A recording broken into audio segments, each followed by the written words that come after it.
Hello everyone, Vande Mataram के online platform पर मैं दिव्या सोनी आप सभी का स्वागत करती हूँ। तो आज की क्लास में हम पढ़ेंगे कंट्रोल एंड कोऑर्डिनेशन, यानी कि ब्रेन के बारे में हम पढ़ने वाले हैं। लेकिन ब्रेन जिस काम आता है कंट्रोल एंड कोऑर्डिनेशन के, तो उससे हम स्टार्टिंग करेंगे। इससे पहले वाले लेक्चर्स में मैंने आपको डाइजेशन, रेस्पिरेशन और ब्लड के बारे में काफ़ी सारी इन्फॉर्मेशन दी है। अगर आपको वो वीडियोस देखनी है तो आप इससे पहले वाली वीडियोस पर जाकर देख सकते हैं। तो आज की क्लास को स्टार्ट करते हैं फर्स्ट टॉपिक से। ठीक है, तो पहला टॉपिक है हमारा जिसके बारे में हमने पढ़ना है, यानी कि जो हमारी क्लास है आज की जिसके बारे में है, that is control and coordination. Topic का नाम है कंट्रोल एंड कोऑर्डिनेशन।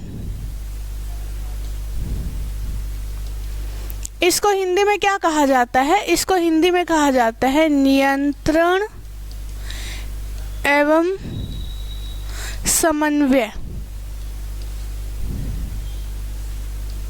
इसे हिंदी में कहा जाता है नियंत्रण एवं समन्वय। अब इसका मतलब क्या है नियंत्रण एवं समन्वय का? मान लो मैंने किसी बच्चे को बोला या किसी को भी बोला कि एक पानी का गिलास है, वो मेरे पास लेकर आओ, तो वो पहले तो उसको सुनने में प्रॉब्लम हो, ठीक है, कि उसको समझ ही नहीं आए कि मैंने बोला क्या है। फिर वो नॉर्मल क्या करेगा इंसान? अगर मैंने किसी को बोला कि ये पानी का गिलास इस टेबल पर रखा हो और मेरे पास लेकर आओ, तो नॉर्मल वो क्या करेगा? वो उस पानी के गिलास के पास जाएगा, उसको अपने हाथ से उठाएगा, फिर वो नॉर्मल मेरे पास लेकर आएगा। ये होता है सिंपल। अगर वो कुछ काम करता है कोऑर्डिनेशन तरीके से, अगर वो काम करता है तो क्या होगा। लेकिन अगर किसी को समझ नहीं आई ये चीज़, उस टेबल तक जाने में ही उसे ऐसे लड़खड़ाता हुआ जा रहा है वो, ठीक है, टेबल तक ही नहीं पहुंच पा रहा। फिर गिलास ऐसे सिंपल उठाना है, ये गिलास संभाले, उसको सिंपल ऐसे उठाना है, तो वो ऐसे हाथ उसके लड़खड़ा रहे हैं उसको उठाते टाइम।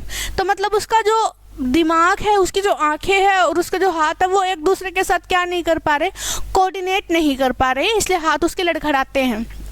उसके बाद में क्या होता है, वो जब पानी का गिलास मेरे पास लेके आता है तो मेरा हाथ ऐसे है उस पानी के गिलास को लेने के लिए, और वो कभी ऐसे करता है और कभी ऐसे करता है। इसका मतलब वो कोऑर्डिनेशन नहीं कर पा रहा, उसका अपने ऊपर क्या नहीं है, कंट्रोल नहीं है।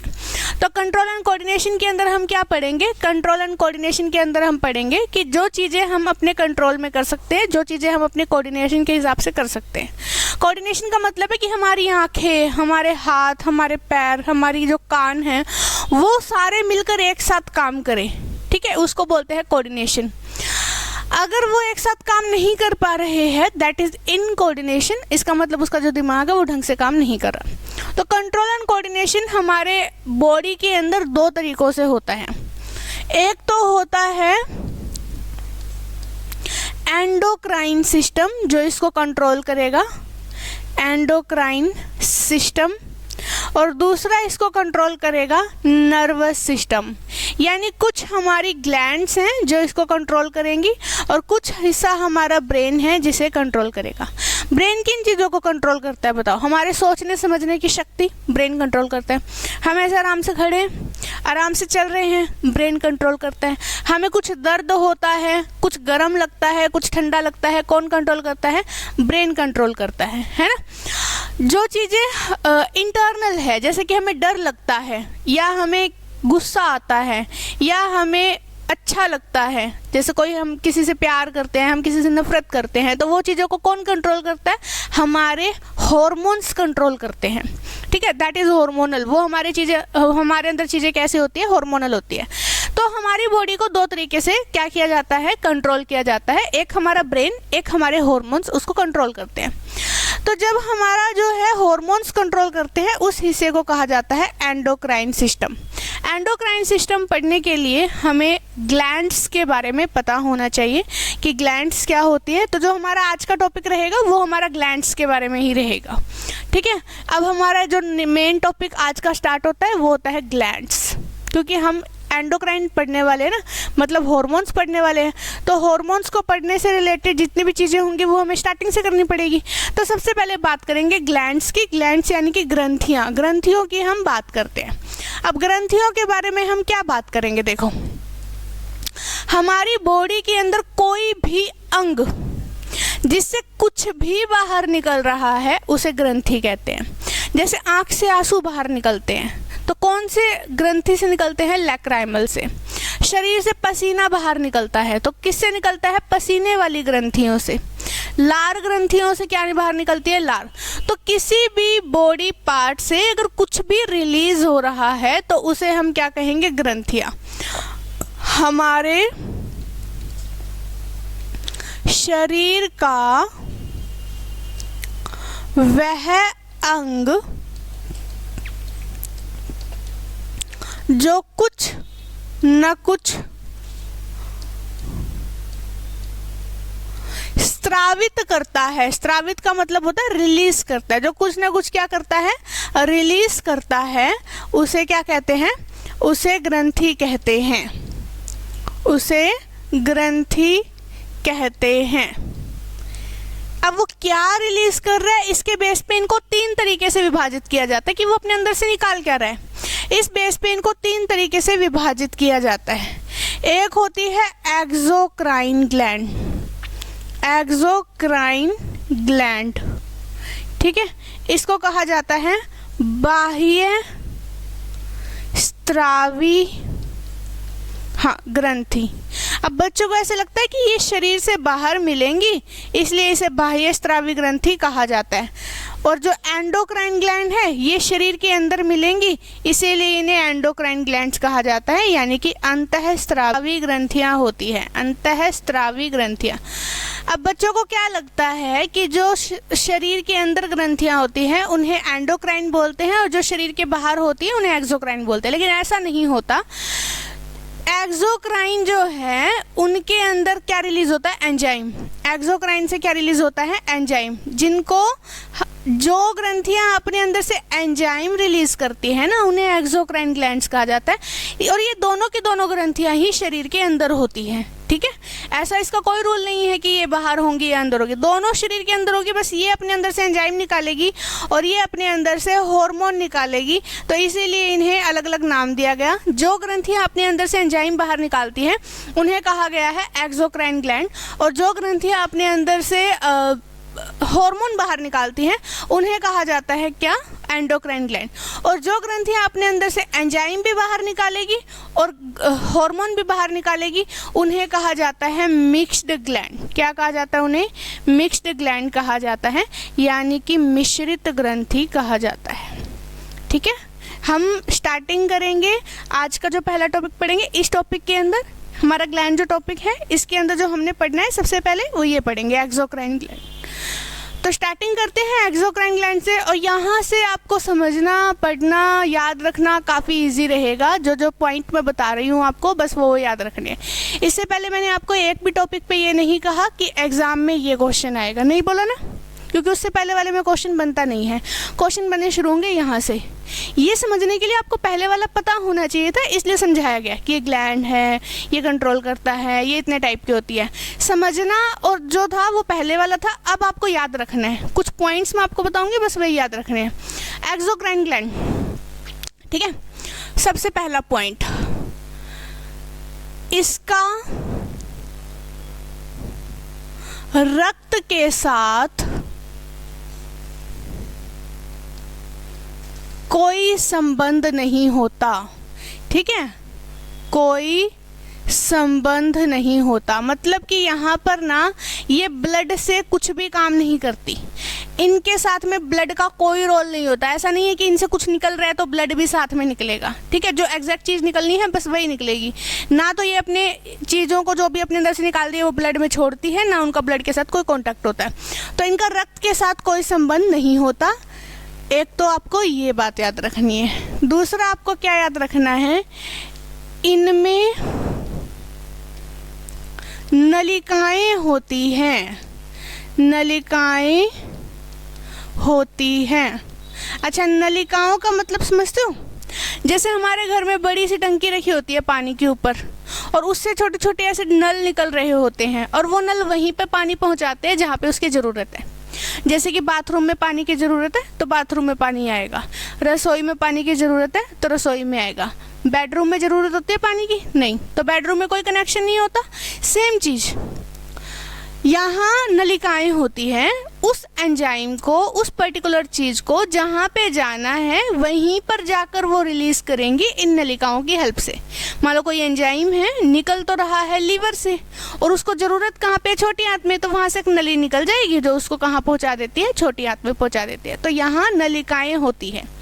तीसरा पॉइंट क्या है, इनसे एंजाइम निकलते हैं। क्या निकलते हैं इनसे? एंजाइम निकलते हैं, इनसे एंजाइम निकलेंगे। ठीक है, अब हम बारी बारी से इनके टाइप्स पढ़ते हैं। सबसे पहला टाइप, ए पार्ट हम पढ़ेंगे। फर्स्ट पढ़ते हैं lacrimal gland. Lacrimal gland, lacrimal gland को हिंदी में कहते हैं अश्रु ग्रंथि। अश्रु ग्रंथि। अब मुझे ये बताइए इस ग्रंथि का काम क्या है? इस ग्रंथि का काम है आंसू निकालना। इससे क्या रिलीज होते हैं? आंसू। और ये होती कहाँ पे है? आईज में। ये आँखों में पाई जाती है, आँखों में पाई जाती है।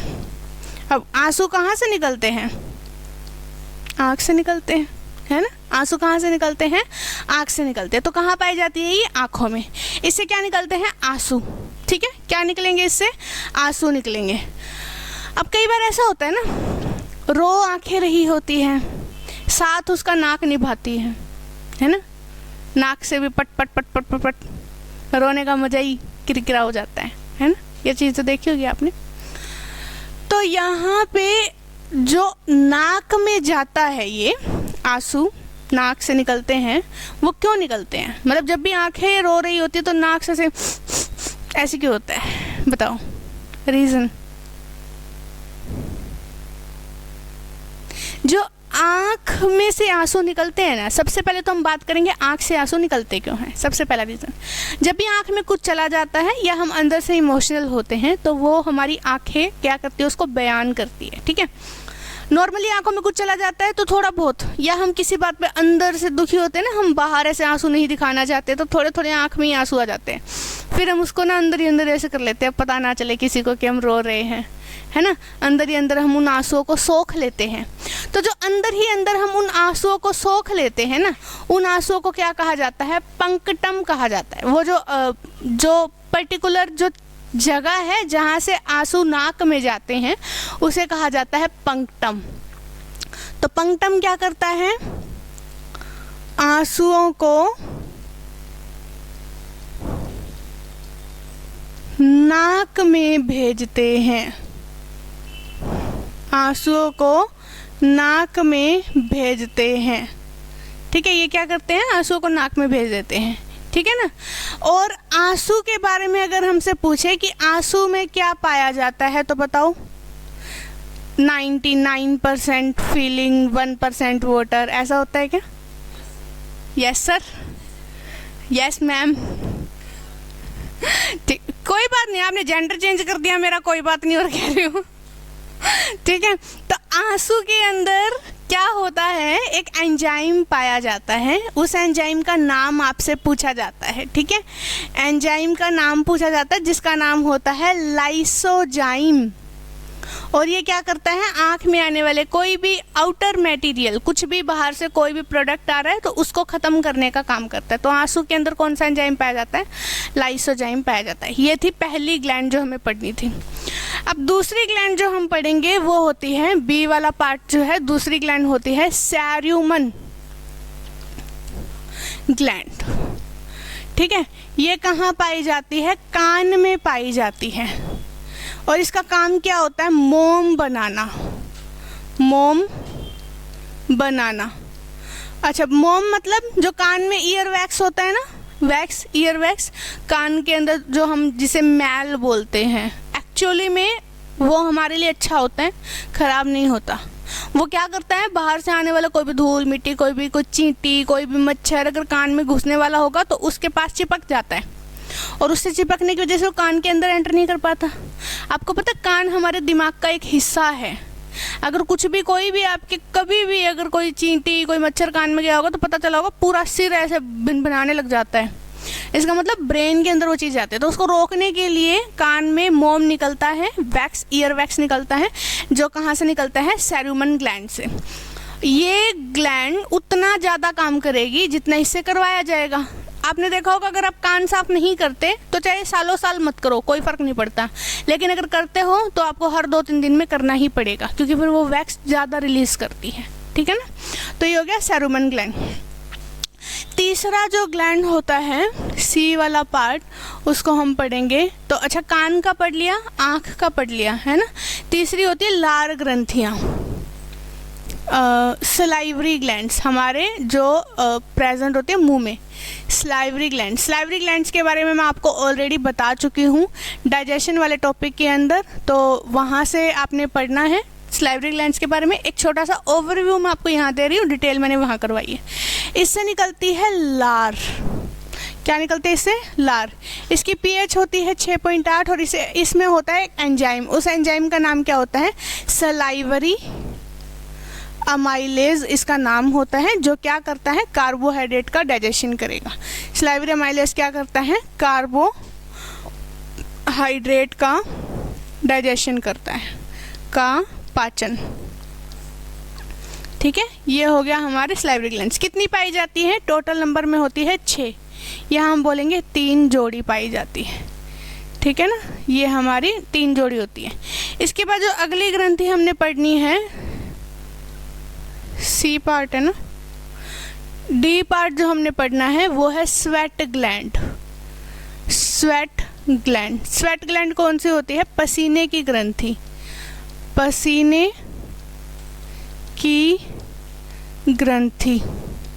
इससे क्या निकलता है? स्वेट निकलता है। क्या निकलेगा इससे? स्वेट। स्वेट यानी कि पसीना इसके अंदर से निकलता है। ठीक है। अच्छा, पसीने में क्या होता है? वाटर होता है, प्लस में क्या होता है? सॉल्ट होते हैं। कई बार आपने देखा होगा पसीना अगर कभी टेस्ट किया हो बाय चांस, वैसे तो कोई करता नहीं है, पर हाथों पे कई बार आ जाता है ना, और कई बार कुछ लगा हो या XYZ कुछ भी, किसी भी वजह से हाथ पे जीभ लग जाती है, देखो रेयर केस है, सब में होता है, तो पता चलता है कि वो थोड़ा नमकीन होता है ना। या फिर आप नमक को बिना टेस्ट करे भी देख सकते हो। कई बार ब्लैक कलर की टी-शर्ट डालते हैं और उसमें पसीना आता है, तो उसको निकालते हैं, उसको उल्टा करके देखते हैं तो वाइट वाइट सी परत आई होती है उसके ऊपर, वो नमक की परत होती है। तो सॉल्ट प्लस में क्या होते हैं? इसके अंदर पानी। ठीक है, स्वेट ग्लैंड्स के अंदर ये ऑल ओवर द बॉडी होती है, पूरे शरीर में पाई जाती है स्वेट ग्लैंड। नेक्स्ट हमने पढ़ना है ई पार्ट, जो है सीबेशियस ग्लैंड। सीबेशियस ग्लैंड ये क्या होती है? तेलीय ग्रंथि। इन्हें क्या कहा जाता है? तेलीय ग्रंथि कहा जाता है। और इसके अंदर से क्या निकलता है? तेल निकलता है। कौन सा तेल निकलता है? देखो, कई बार आपने देखा होगा कई लोगों की स्किन ऑयली होती है। नाक के इस हिस्से में कई बार हम सुबह जब सो के उठते हैं ना, तो हमारा फेस पे ऑयल आया हुआ होता है, और नाक के इस हिस्से में, ये वाला जो हिस्सा है, यहाँ पे ज़्यादा होती है। तेलीय ग्रंथि हमारे फेस पर ज़्यादातर मिलती हैं, इसीलिए जो हमें पिंपल्स होते हैं वो फेस पर ही ज़्यादातर होते हैं। आपको हाथों पे, पैरों पे पिंपल्स देखने को नहीं मिलेंगे। जो पिंपल्स होते हैं वो आपके फेस पे देखने को मिलते हैं, और जो स्किन होती है वो फेस की ही ऑयली होती है। ठीक है। जब भी सीबेशियस ग्लैंड में स्वेलिंग हो जाती है, स्वेलिंग मतलब सोजन आ जाती है, जब भी सीबेशियस ग्लैंड के अंदर स्वेलिंग हो जाती है तो उसकी वजह से क्या हो जाते हैं? पिंपल्स, या आप बोल सकते हो एक्ने। एक्ने हो जाते हैं। ठीक है ना। सीबेशियस ग्लैंड से क्या रिलीज होता है? तेल रिलीज होता है, और ज़्यादातर ये हमारे नाक के पास में मिलती है, ये वाली ग्लैंड। सीबेशियस ग्लैंड पढ़ ली, लार ग्रंथियाँ पढ़ ली, स्वेट ग्लैंड पढ़ ली, लैक्राइमल पढ़ ली, और सेरुमन पढ़ ली। अब हम पढ़ेंगे गैस्ट्रिक ग्लैंड, जो मैं आपको स्टमक के अंदर पढ़ा चुकी हूँ। ठीक है, गैस्ट्रिक ग्लैंड पढ़ेंगे, जो मैं आपको स्टमक के अंदर पढ़ा चुकी हूँ। गैस्ट्रिक ग्लैंड, इनको हिंदी में कहा जाता है जठर ग्रंथि। क्या कहा जाता है इन्हें? जठर ग्रंथि कहा जाता है। और ये जठर ग्रंथि कहाँ पाई जाती है? पेट में पाई जाती है। पेट में पाई जाती है। ठीक है, कहाँ पाई जाती है? ये पेट में पाई जाती है। इसके बाद हम कहेंगे इसमें से क्या निकलता है? जठर रस निकलता है। क्या निकलता है इसके अंदर से? जठर रस। इस जठर रस में क्या पाया जाता है? HCl। और एंजाइम कौन कौन से पाए जाते हैं? पेप्सिन, हाँ, व रेनिन। बाकी इनका काम जो है मैं आपको डाइजेशन के स्टमक वाले पार्ट में करवा चुकी हूँ, तो ये वहाँ से करना है, ठीक है ना। तो आज हमने एक्सोक्राइन ग्लैंड्स के बारे में पढ़ लिया है। एक्सोक्राइन ग्लैंड में एक छोटा सा टॉपिक लीवर रह गया। लीवर के बारे में हम कल पढ़ेंगे, साथ में पढ़ेंगे endocrine glands and mixed gland के बारे में। तो क्लास के साथ बने रहिएगा। क्लास अच्छी लगी हो तो इसे लाइक, शेयर एंड कमेंट जरूर कीजिएगा। चैनल को सब्सक्राइब जरूर कीजिएगा। Thank you very much, bye bye.